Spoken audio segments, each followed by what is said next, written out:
深深說說故事，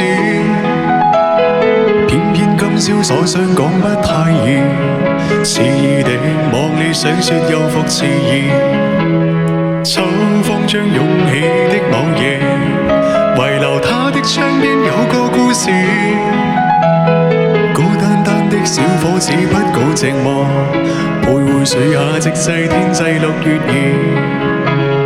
2。東風吹走幾多個月夜，為何窗邊的他欠缺注視？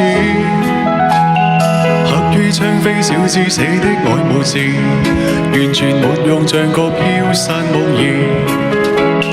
今宵的小伙子輕吐含笑，誰人痴痴的要再聽故事？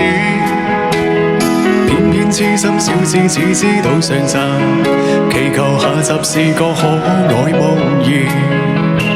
知不知對你獻上萬縷愛意，每晚也痛心空費盡心思。這小子欲斷難斷這故事，全為我愛上你，偏偏你不知。謝謝星辰姐。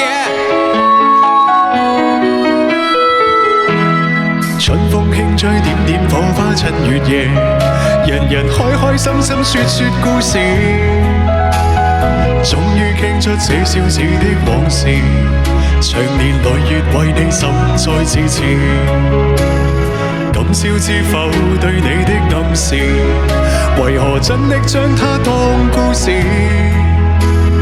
偏偏痴心小子只知道上集，祈求下集是個可愛夢兒。知不知對你獻上萬縷愛意，每晚也痛心空費盡心思。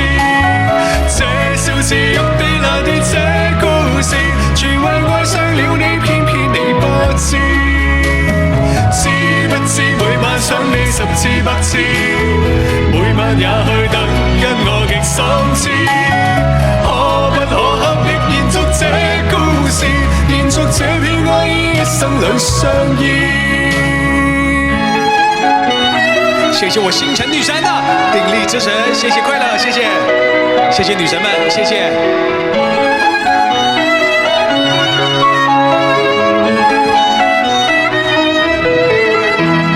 知不知對你獻上萬縷愛意，每晚也痛心空費盡心思。這小子欲斷難斷這故事，全為愛上了你，偏偏你不知。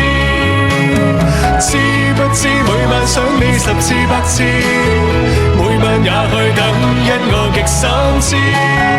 可不可合力延續這故事，延續這片愛意，一生兩相依。